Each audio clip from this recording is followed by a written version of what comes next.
प्यारे बच्चों, आज हम अपना जो है सेकंड चैप्टर शुरू करते हैं। तो मैं पहला चैप्टर आपको पढ़ा चुकी हूँ। सेकंड चैप्टर में हम पहले ऑल ओवर इसकी समरी देख लेते हैं कि इसमें हमें कौन कौन से टॉपिक लेने हैं। तो संतुलित आहार में सबसे पहले बच्चों लेंगे हम परिभाषा।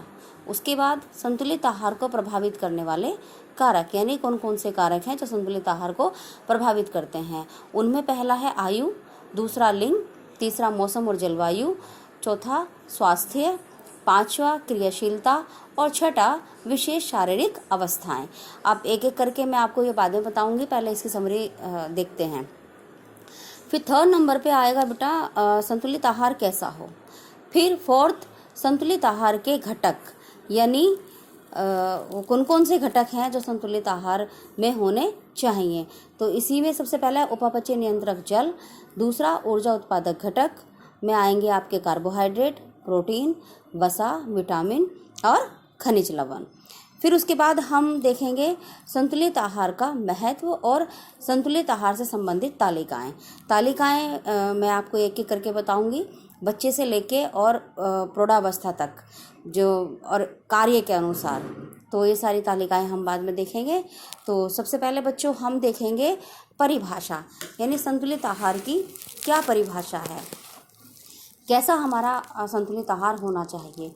संतुलित आहार वह भोजन जिसमें विभिन्न खाद्य पदार्थ ऐसी मात्रा व समान अनुपात में हो कि जिससे कैलोरी, खनिज लवण, विटामिन व अन्य पोषक तत्वों की आवश्यकता समुचित रूप से पूरी हो सके।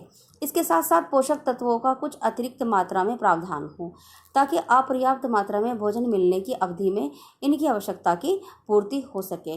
माने यदि हमने कम भोजन लिया है और उस दिन पूरे पोषक तत्व हमने नहीं लिए हैं, तो जो बॉडी के अंदर रिजर्व हैं पोषक तत्व वो काम आ सके। अतः हम कह सकते हैं कि वह आहार जो शरीर की ऊर्जा की आवश्यकता, शरीर की निर्माणक तत्वों की आवश्यकता तथा नियामक व सुरक्षात्मक तत्वों की आवश्यकताओं को पूरा करता हो, ऐसा संतुलित आहार कहलाता है। अब बच्चों, जैसा कि हम देख रहे हैं ये कोरोना महामारी चल रही है, इसके अंतर्गत हमारा भोजन कैसा हो इस पे ध्यान देना बहुत आवश्यक है।